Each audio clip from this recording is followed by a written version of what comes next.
இந்த உலகத்துல மக்கள் பேசுறதே கம்மியாயிருச்சு அப்படின்னு சொன்னா நம்ப முடியுமா? ஆமா, ஃபர்ஸ்ட் எல்லாம் வெளியே உட்காந்து பேசுவாங்க, ஃபோன் இருக்காது, நேர்ல தான் பேசிக்குவாங்க. இப்போ ஃபோன்ல பேசுறது இன்க்ளூடடா? இல்ல, பொதுவாவே வார்த்தைகள் பேசுறது கம்மியா இருக்கு அப்படின்னு சொல்றாங்க. 2005ல இருந்து ஒரு ஆவரேஜான பர்சன் வந்து 338 வார்த்தை ஒரு நாளைக்கு கம்மியா பேசுறாங்களாம்.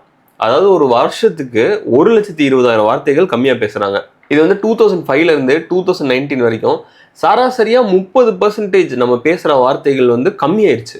ஆனா இது நம்புற மாதிரி தான் இருக்கு. ஏன்னா எனக்கே வந்து கொஞ்ச நாள் கழிச்சு அதை பேசுறப்போ அதோட உச்சரிப்பு, அதோட வார்த்தையெல்லாம் மறந்துடுற மாதிரி வாய் கொளரும். நம்மளாம் ரொம்ப நாளா லாங்குவேஜ் பேசிட்டு இருக்கோம். இப்போ வந்து மொபைல் ஃபோன்ஸ், மெயிலு, மெசேஜஸ் இதில் வந்து நம்ம கம்யூனிகேட் பண்ணுறது இன்னும் எஃபிஷியண்டாக இருக்குன்னு ஃபீல் பண்ணுறோமோ என்னன்னு தெரில. ஸோ எவல்யூஷனரியாக நம்ம வந்து பேசுறது எல்லாமே கம்மியாகிட்டே வந்துட்டு இருக்கு. நமக்கு வந்து இந்த மொபைல் ஃபோன்ஸு, டெக்னாலஜி டெவலப்மெண்ட் அப்படின்னு சொல்லிட்டு நமக்கு ரீசனாக தெரியுது இல்லை. ஆனால் சயின்டிஸ்ட் என்ன சொல்கிறாங்கன்னா, முக்கியமான காரணம் எது அப்படின்னு சொல்லிட்டு என்னால் பின் பாயிண்ட் பண்ண முடியல அப்படின்னு சொல்கிறாங்க. இந்த காரணத்தினால தான் நம்ம பேசுறது கம்மியாயிருச்சு அப்படின்ட்டு. மேபி இந்த டெக்னாலஜி கம்பெனிக்காரங்க எல்லாம் சொன்னீங்கன்னா போட்டு தெளிவுன்னு சொல்லியிருப்பாங்க. இதை பற்றி உங்களுடைய கருத்துக்களை கமெண்ட் சொல்லுங்கள். அப்படி சப்ஸ்கிரைப்.